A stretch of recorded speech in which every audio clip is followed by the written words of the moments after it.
The Topiary Cat, Chapter 23, Set to Rights. Next morning, Katy went to the grocer's shop to buy bread and eggs for breakfast. Doris was not her usual chirpy self, looking very distraught.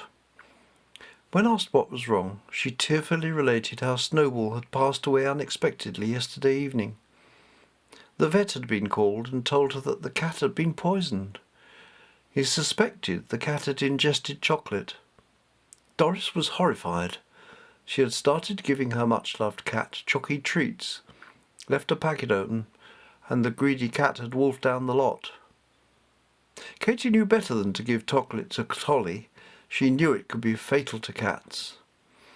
When Doris said that she was sure Snowball would be happy over the Rainbow Bridge, not something Katy had ever heard of, the explanation for Richard's extraordinary vision through the telescope became clear. After breakfast, Richard went straight into the garden to talk to the Topiary cat. Tolly was probably out hunting, so he wondered if TTC would actually respond to him alone. He had, up until now, assumed the giant cat would wake up only when Tolly mewed at him. He need not have worried, for the eyes opened, and the Topiary sculpture spoke immediately.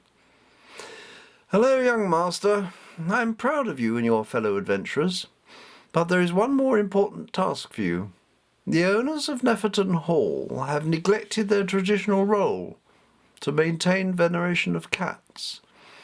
They have no cats patrolling the grounds. Their laps are vacant and their houses lack feline presence. The crypt has fallen into disrepair. It used to be a magnificent place, known widely and visited by admirers from around the country. The caskets are tarnished and forgotten. No candles are lit in the alcoves on St. Gertrude's Day, and this makes all the cat gods angry." "I'll talk to Baba, TTC. I know, I have seen for myself just how badly the place has been looked after. I was scared to go there.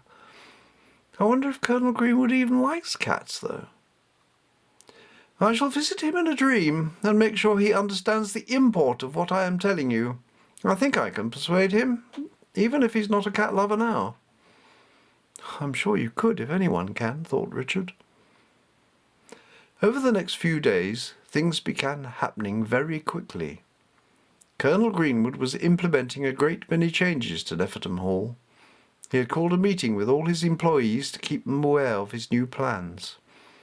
He wanted to return some of the land back to its natural state, to encourage the wildlife to return, and he was going to ensure that any spraying of crops and use of pesticides was personally approved by Richard's grandfather. Baba was also going to be given a new title and a salary increase to go with his new responsibilities. Everyone at the meeting wondered why the Colonel had quite such an abrupt change of attitude. When Grandpa was able to speak to Colonel Greenwood on his own after the meeting, he was asked to go to his study for a private chat. Apart from the manager, the Colonel had never allowed his employees that privilege before, so Baba was intrigued and a bit nervous at this invitation. They sat down in the oak-panelled room, surrounded by books, including many about the history of the hall and its owners. The Colonel offered Baba a fine crystal tumbler of Scotch whisky and motioned to one of the deeply upholstered leather armchairs in front of the huge fireplace. "I've asked you here because I don't want anyone else to know what I'm telling you now, so keep it to yourself, Oakley. Do you mind if I call you George when we're having an informal meeting? I think it'd be more appropriate, don't you? You can call me Edwin if you like, but never in front of your colleagues." Baba was taken aback.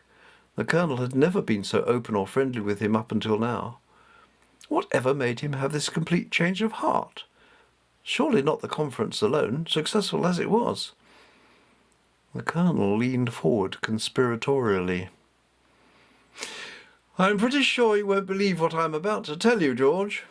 I'm not sure I understand it myself, but it seems to fit in with everything that's been happening lately. I had the most weird dream last night, and I've been reliving it over and over again, and the more I think about it, the more sense it makes to me. I've checked some of the things I saw, or imagined I saw, in some of the books here.